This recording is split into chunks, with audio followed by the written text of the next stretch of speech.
நம்ம கதையோட ஹீரோயின் ஒரு பணக்கார குடும்பத்தை சேர்ந்த பொண்ணு. ஒரு பெரிய கம்பெனியில் சிஇஓவாக இருக்கா. இப்போ டெலிவரி வார்டில் இருக்க நம்ம ஹீரோயினுக்கு ஒரு அழகான பெண் குழந்தை பிறக்குது. ஹீரோயின் குழந்தைய ஹஸ்பண்ட் கிட்ட காட்டலான்னு ஆசையாக தூக்கிட்டு வந்து பார்த்தா ஹீரோயினோட ஹஸ்பண்ட் டேவிட் அவ ஃப்ரெண்டு எமிலி கூட ஜல்சா பண்ணிட்டு இருக்கான். ஹீரோயின் வெளியே நின்று அவங்க பேசுறத கேட்டுட்டு இருக்கா. அப்பதான் ஒரு பெரிய விஷயம் தெரிய வருது. ஹீரோயினோட ஃப்ரெண்டு எமிலியும் ஹீரோயினோட ஹஸ்பண்டும் சேர்ந்து ஹீரோயினுக்கே தெரியாம ஹீரோயினை வாடகை தாயா யூஸ் பண்ணி அவங்க குழந்தைய ஹீரோயினை பெத்தெடுக்க வச்சிருக்காங்க. நம்ம குழந்தைக்கு 20 வயசானோடனே ஹீரோயினை அவள் பேரில் இருக்க சொத்தெல்லாம் நம்ம குழந்தை பேரில் எழுதி வச்சிடுவா.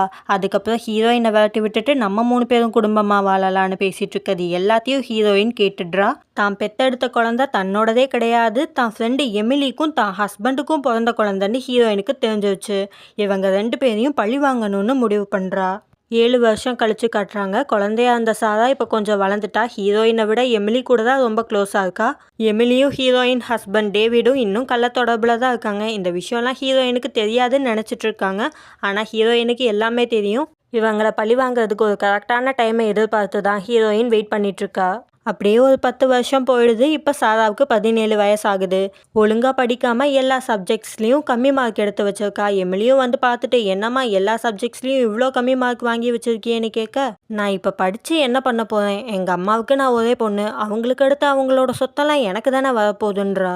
எமிலி ஹீரோயினை பார்த்து, என்ன இருந்தாலும் இவ உன்னோட ஒரே பொண்ணு, இவளுக்கு உன் கம்பெனிலே ஏதாவது ஜென்ரல் மேனேஜர் போஸ்டிங் மாதிரி போட்டு கொடுத்துடுங்க.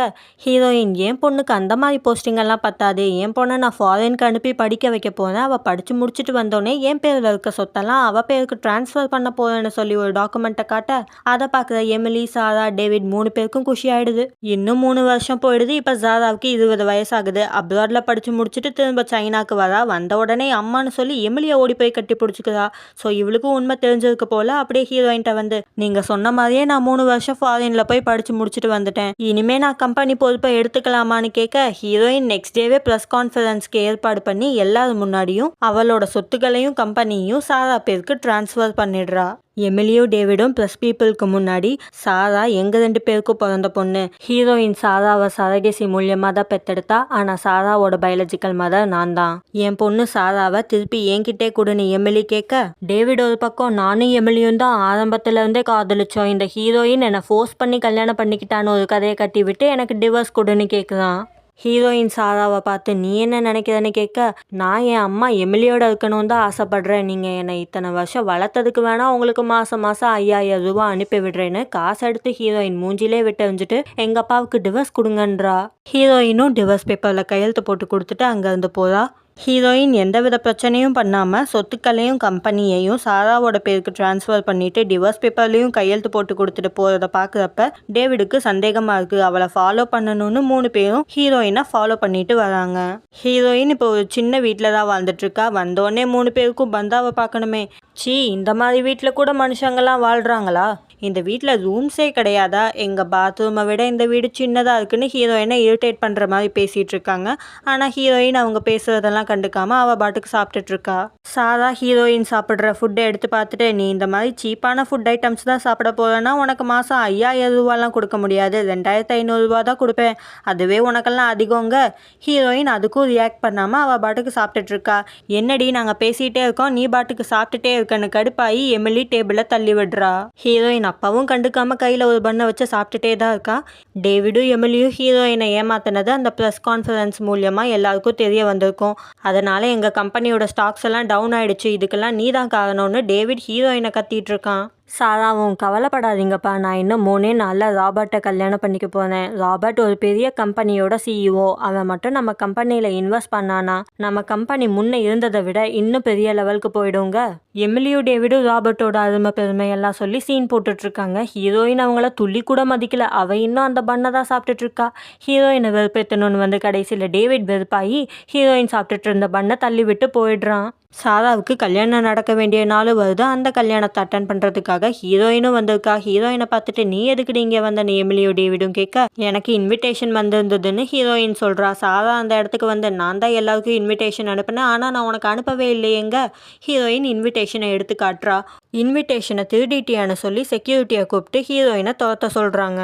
அந்த இடத்துக்கு அந்த ராபர்ட் வந்து ஹீரோயினை அம்மானு கூப்பிடுறான். ஹீரோயின் தான் இந்த ராபர்ட்டை தத்தெடுத்து வளர்த்துருக்கா. ஒரு பெரிய கம்பெனிக்கு சிஇஓவாகவும் ஆக்கியிருக்கா. அந்த கம்பெனியே ஹீரோயினோட தான். அது மட்டும் இல்லாமல் சாராவுக்கு டிரான்ஸ்ஃபர் பண்ண சொத்தெல்லாம் திரும்ப தனக்கே வர மாதிரி பண்ணிட்டா. இப்போ இவங்க கிட்ட இருக்கிறது அந்த கம்பெனி மட்டும்தான். அந்த கம்பெனியும் பேங்க்ரப்ட் ஆகி கடனில் இருக்கு. எங்கள் பொண்ணு வாழ்க்கையை அழிக்கிறதுக்காகவே இப்படியெல்லாம் பண்ணுறியான்னு டேவிட் கேட்க, ஹீரோயின் ஒரு ரெக்கார்டரை எடுத்து ப்ளே பண்ணுறா. 20 வருஷத்துக்கு முன்னாடி எமிலியும் டேவிடும் பேசினதெல்லாம் ஹீரோயின் கேட்டிருப்பாள்ல, அதுதான் அங்கே ப்ளே ஆகிட்டுருக்கு. அப்போவே ரெக்கார்ட் பண்ணியிருப்பா போல்.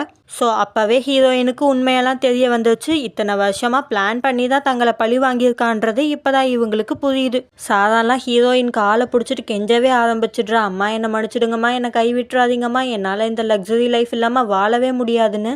எமிலி ஒரு பக்கம் அடியே உன் அம்மா நாண்டின்னு கதறிட்டு இருக்கா. சாரா அவளோட லாயல்ட்டியை காட்டுறேன்ற பேரில் எமிலியோட கழுத்தில் கத்திய வச்சிடுறா. எமிலி சாராட்ட இருந்து கத்தியை பிடுங்க பார்க்க அங்கே ஏற்பட்ட தள்ளுமுள்ளில் கத்திப்பட்டு சாராவோட முகத்தில் காயமாயிடுது. ஹீரோயின் சொத்துக்களை கொடுக்குற மாதிரி கொடுத்து திரும்ப அவளே எடுத்துக்கிட்டா. இவங்க கிட்ட இந்த கம்பெனி பேங்க்ரப்ட் ஆயிட்டதுனால இப்போ ஒரு ஏழ்மையான வாழ்க்கையை தான் வாழ்ந்துட்டுருக்காங்க. சாரா முகத்தில் காயம் ஏற்பட்டதால் அவள் கொஞ்சம் மென்டலி பாதிக்கப்பட்டிருக்கா. இப்போயாவது அடுத்தவங்க காசுக்கு ஆசைப்படாமல் திருந்தி உழைச்சி சாப்பிடணும்னு நினச்சாங்களான்னு கேட்டால் கிடையாது. இப்போ கூட அந்த டேவிட் நம்ம ஹீரோயின் கம்பெனி வாசலில் போய் உட்காந்துட்டு லைவ் ஸ்ட்ரீம் பண்ணுவோம், நம்ம குடும்பம் நாசமாக போனதுக்கு காரணமே ஹீரோயின் தான், நம்ம பொண்ணோட ஆப்ரேஷனுக்கு பணம் தேவைப்படுதுன்னு சொல்லுவோம். பார்க்குறவங்க இறக்கப்பட்டு நமக்கு பணம் டொனேஷனாக அனுப்புவாங்க, நமக்கு பணமும் கிடைக்கும், ஹீரோயின் பேரையும் கெடுத்ததலான ஐடியா சொல்ல எமிலிக்கு இந்த ஐடியா ஓகே தான். ஆனால் சாராவுக்கு இதில் கொஞ்சம் கூட விருப்பமே இல்லை. எப்படியோ சாராவையும் கன்வின்ஸ் பண்ணிடுறாங்க. நெக்ஸ்ட் டேவே ஹீரோயின் கம்பெனி வாசலில் போய் உட்காந்துட்டு லைவ் ஸ்ட்ரீமில் எங்ககிட்ட சுத்தமாக காசே இல்லை, எங்கள் பொண்ணோட ட்ரீட்மெண்ட்டுக்கு கூட எங்ககிட்ட காசு இல்லை, எங்களோட இந்த நிலைமைக்கும் எங்கள் பொண்ணோட இந்த நிலைமைக்கும் காரணமே ஹீரோயின் தான்னு வாய் இருக்குன்றதுக்காக இஷ்டத்துக்கு பேசி அழுது ஆக்டிங்கை போட்டுட்ருக்காங்க. அந்த லைவை பார்க்குற மக்கள் எமிலி டேவிட் பேசுகிறதெல்லாம் உண்மைன்னு நம்பி காசை டொனேஷனாக அனுப்பிட்டுருக்காங்க. ராபர்ட் அந்த லைவ் ஸ்ட்ரீமை ஹீரோயின்ட்ட காட்டுறான். அதை பார்த்த ஹீரோயினும் இத்தனை நாள் இவங்க மேலே இறக்கப்பட்டு இவங்களை விட்டு வச்சதே தப்பு, இவங்க இன்னும் திருந்தவே இல்லை, இதுக்கப்புறம் இவங்கள விடக்கூடாது, அந்த ரெக்கார்டரையும் இவங்களுக்கு அகெயின்ஸ்டாக நம்மக்கிட்ட இருக்க எவிடன்ஸையும் ரெடி பண்ணி நம்ம போலீஸ்கிட்ட போகணும்னு ராபர்ட்டை சொல்லிட்டு இவங்களால இதுக்கப்புறம் லைவ் ஸ்ட்ரீம் பண்ண முடியாத மாதிரி ஹீரோயின் பண்ணிடுறா. லைவ் ஸ்ட்ரீமிங் பாதியிலே கட்டாகவும் எங்களால் உண்மையை கூட சொல்ல முடியாத மாதிரி பண்ணிட்டாங்களேன்னு அழுது சீனை போட்டுட்ருக்கா. அந்த இடத்துக்கு ஹீரோயின் வரா. ஹீரோயினை பார்த்தோன்னே எமிலி இவ தான் என் பொண்ணோட இந்த நிலைமைக்கு காரணம்னு கத்த, ஹீரோயினும் நீ பொய்யை எவ்வளோ கத்தி சொன்னாலும் அது உண்மை ஆயிடாதுன்றா. நாங்கள் ஆல்ரெடி போலீஸ்க்கு கால் பண்ணிட்டோம், நீங்கள் செஞ்ச தப்புக்கான தண்டனையை அனுபவிச்சு தான் ஆகணும்னு ராபர்ட் சொல்ல எமிலி ஹீரோயின் கழுத்தில் கத்தியை வச்சிடுறா. ஹீரோயினும் நீ என்ன கேட்டாலும் நான் தரேன், என்னை விட்டுடுங்க. எமிலி லைட்டாக டிஸ்ட்ராக்ட் ஆகுதா. அந்த கேப்பை யூஸ் பண்ணி எமிலியை தள்ளி விட்டு ஹீரோயினை ராபர்ட் காப்பாற்றிடுறான். கரெக்டாக அந்த இடத்துக்கு போலீஸ் வந்து எமிலியை பிடிச்சிடுறாங்க. போலீஸை பார்த்த உடனே டேவிட் ஹீரோயின்ட்ட கெஞ்ச ஆரம்பிச்சிடுறான், என்னை தயவு செஞ்சு காப்பாற்று, எல்லாத்துக்கும் காரணம் அந்த எமிலி தானு. ஹீரோயின் என்ன நீ இன்னும் பைத்தியக்காரினே நினச்சிட்டு இருக்கலன்னு கேட்க அவன் காலில் விழுந்து கெஞ்ச ஆரம்பிச்சிட்டான். ராபர்ட் எங்கள் அம்மாவை தொடாதன்னு டேவிட்டை உதச்சி தள்ளி விட்டுடுறான். சாரா உண்மையிலே திருந்திட்டாதான் போல. ஹீரோயின் போனதுக்கப்புறம் அதே இடத்துல முட்டி போட்டு அம்மா மன்னிச்சிடுங்கன்றா.